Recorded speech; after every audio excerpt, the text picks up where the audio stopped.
Hello, and thank you for watching. I'm Jennifer Bowman with Olympia Piano, and this is part of my Piano Quick Tips series. And today we are going to address measures 12 and 16 through 18 in Chopin's Prelude in E minor, this Prelude.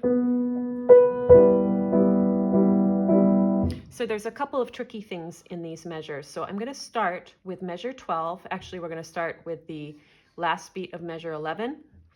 First thing I want to talk about is rhythm, and the second thing I want to talk about is fingering. So there's a couple rhythmic things. In measure 11, you see the little grace note on beat 4, finger 5 to 3. That grace note is going to come on the beat. So that means your left hand starting on beat 3 will be playing.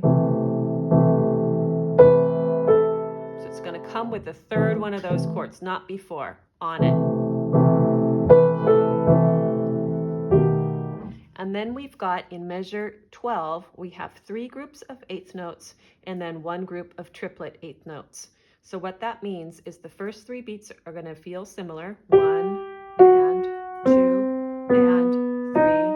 And then we've got a beat, we've got to fit 3 notes in it. 4 and so beat 4 is going to be a little bit faster. So if I put my metronome on 40, that's going to be a beat. So I'm going to start on measure 11, beat 3. Here we go. 1, 1 and 2 and 3 and little faster. So it gives some urgency to the line with that triplet at the end. So now I want to talk about fingering for that passage. You'll see in the music above, I'm going to do that fingering first. So we have 5, 3. Then 1, cross with 4, stretch to 2, 1, 2, 3. Then you've got to pivot to get to the D, 5, 4, 3, 2. So that fingering works pretty well.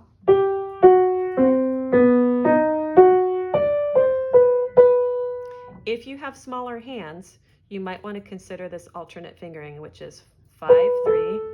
We're going to do 1, 4, 1, 2, then 1 scoots into the D sharp. 1, 4, 1, 2, 1, 2. Then it's a little bit less of a stretch up to that D. 1, 2, 5, 4, 3, 2. Let me do that alternate fingering one more time. 1, 4, 1, 2, 1, 2. So you've either got the stretch or you've got to remember thumb coming up to D sharp. Okay, now we're going to skip ahead to measure 16. We'll talk about the rhythm first, and I'm going to go through the rhythm straight. There's lots of different things in this to consider. So in measure 16, we've got a dotted eighth with a 16th. That's going to subdivide 1 E and a 2. So the way it's going to go together with the left hand is going to be 1 together, left, right together, 1 E and a 2. Then we've got this little sideways S looking thing that's called a turn. And what that means is our main note is A sharp, we're already on it. So you're going to play the note above A sharp, which is B on a line. Then you go back to the A sharp. Then you play the note underneath it, which feels like A, but it's actually, see that little X, that is referring to a double sharp. Very confusing, I know. So we're going to raise this G, 1 sharp, 2 sharp. So it's going to turn out to be this key. So the turn is going to be 3, 2, 1, 2, 5. And the rhythm of that is going to be on the and. 1 E and 2 E and So all 4 of those notes are going to go on the second chord. Then this goes together. 1 E and 4 E and left, right. Then we've got bunched together. 1 E and 2 E and 4 E and 1 E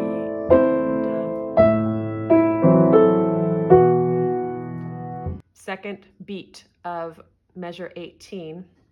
We have a rhythm that's 3 on the top and 2 on the bottom.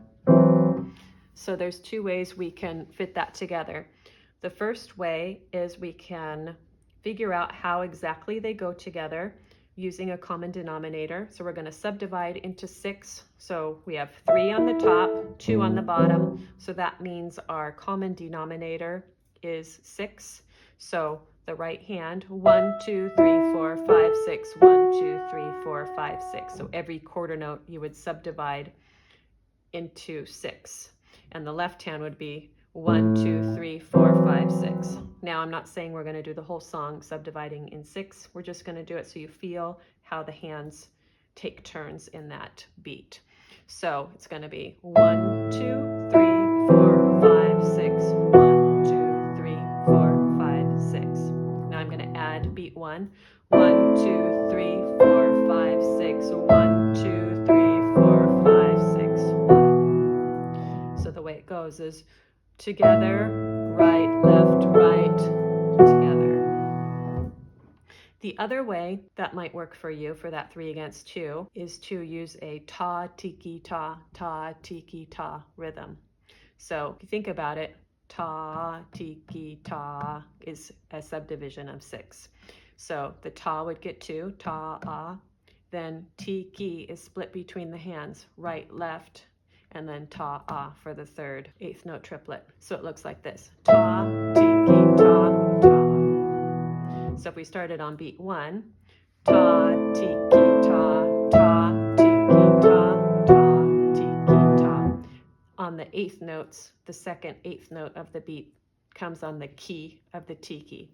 Ta, tiki, ta, ta, tiki, ta, ta, tiki, ta. So hopefully one of those methods will work for you to count. You just want to get used to that the right hand goes first in the triplet, but then the left hand's right after it. I'm going to go over 2 more things. I think the fingering in this music here is good for the right hand. So I'm just going to go over it. We're going to start on finger 4. 1, 3, 2. You might wonder why you don't just do 1, 3, 3. That gives us not a good angle for going up to that G. So when we go 1, 3, 2, we're resetting so we can turn our hand the other way to get up there easier.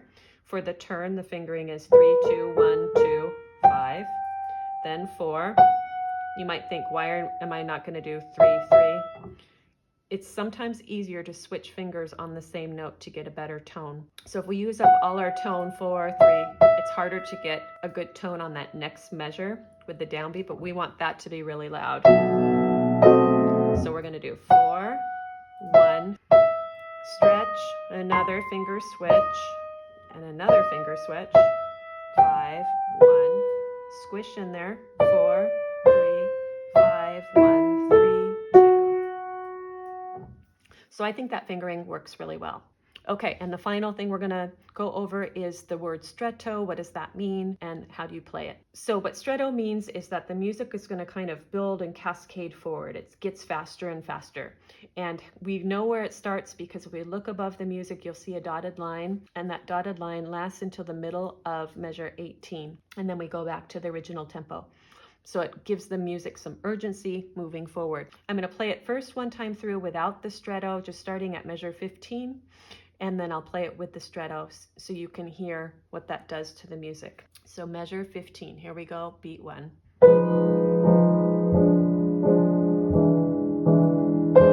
Here's finger switch, turn your hand.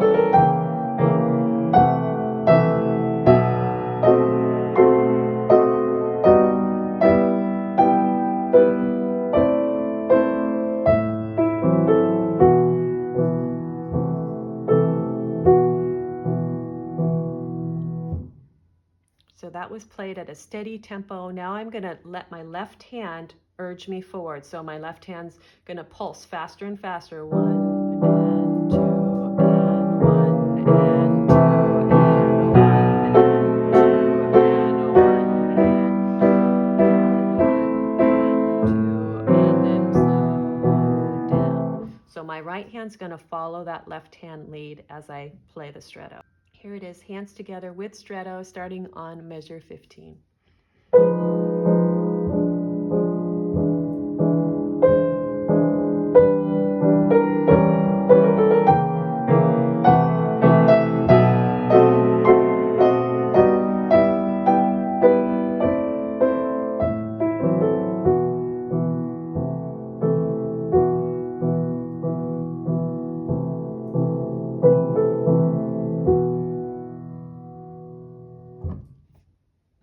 Finally, I just want to mention, spend a lot of time working out the left hand in measures 16 through 18. Figure out what stays the same, how they're moving. I'm just going to do that real quick. So start with the left hand. It's an E minor 7 chord. Squeezing in, top note changes. Now my bottom note is going to become my middle note. So I'm going to put my third finger on that. Outsides turn into black keys. The middle note stays the same. Then you're going to scoot out. We've got this low octave. Thumb is going to go right under where pinky just was for an octave. And then immediately jump to this really great chord. A, C, F sharp, A. 3 of those.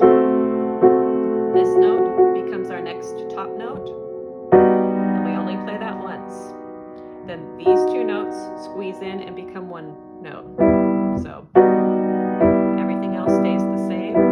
Top note stays the same, and then a bottom.